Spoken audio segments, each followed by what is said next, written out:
ସୁଭଦ୍ରା ଯୋଜନାକୁ ନେଇ ସୋମବାର ବଡ଼ ଘୋଷଣା କରିଛନ୍ତି ଉପମୁଖ୍ୟମନ୍ତ୍ରୀ ପ୍ରଭାତୀ ପରିଡ଼ା।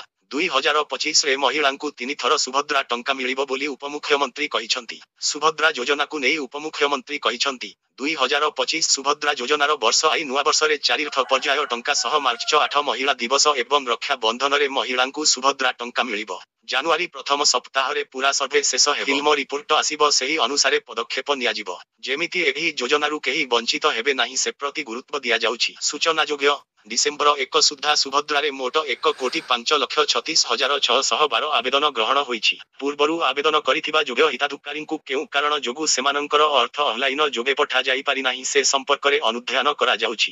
ହିତାଧିକାରୀଙ୍କୁ ସିଧାସଳଖ ଅର୍ଥ ପଠାଇବାରେ ରହୁଥିବା ସମସ୍ୟା ସମ୍ପର୍କରେ ଅନୁଧ୍ୟାନ କରିବା ପାଇଁ ଅଙ୍ଗନବାଡ଼ି କର୍ମଚାରୀ ଓ ବ୍ୟାଙ୍କ ମିତ୍ର ଆଦି କ୍ଷେତ୍ରସ୍ତରୀୟ ଯାଞ୍ଚ ଟିମ୍ର କର୍ମକର୍ତ୍ତାମାନଙ୍କୁ ସେମାନଙ୍କ ପାଖରେ ପହଞ୍ଚି ସଚେତନତା ଭିତ୍ତିକ କାର୍ଯ୍ୟକ୍ରମ ବଢ଼ାଇବାକୁ ନିର୍ଦ୍ଦେଶ ଦିଆଯାଇଛି।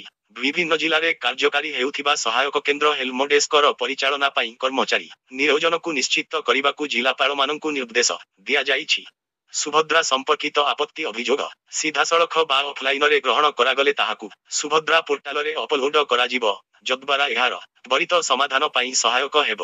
ସମସ୍ତ ପ୍ରକ୍ରିୟାର ସୁବ୍ୟବସ୍ଥା ଓ ଯାଞ୍ଚ ପ୍ରକ୍ରିୟାର ଅଗ୍ରଗତି ସମ୍ପର୍କରେ ଉନ୍ନୟନ କମିଶନର ତଥା ଅତିରିକ୍ତ ମୁଖ୍ୟ ଶାସନ ସଚିବ ଅନୁ ଗର୍ଗ, ମହିଳା ଓ ଶିଶୁ ବିକାଶ ବିଭାଗ ପ୍ରମୁଖ ଶାସନ ସଚିବ ସୁଭା ଶର୍ମାଙ୍କ ଉପସ୍ଥିତିରେ ସଦ୍ୟତମ ସ୍ଥିତି ଅନୁଧ୍ୟାନ କରିଥିଲେ। ଆଇ ସମସ୍ତ ଜିଲ୍ଲାର ଜିଲ୍ଲାପାଳ ଓ ମହାନଗର ନିଗମର ଉଚ୍ଚ ପଦାଧିକାରୀମାନେ ଏହି ବୈଠକରେ ଭିଡିଓ କନ୍ଫରେନ୍ସିଂରେ ଯୋଗଦାନ କରିଥିଲେ।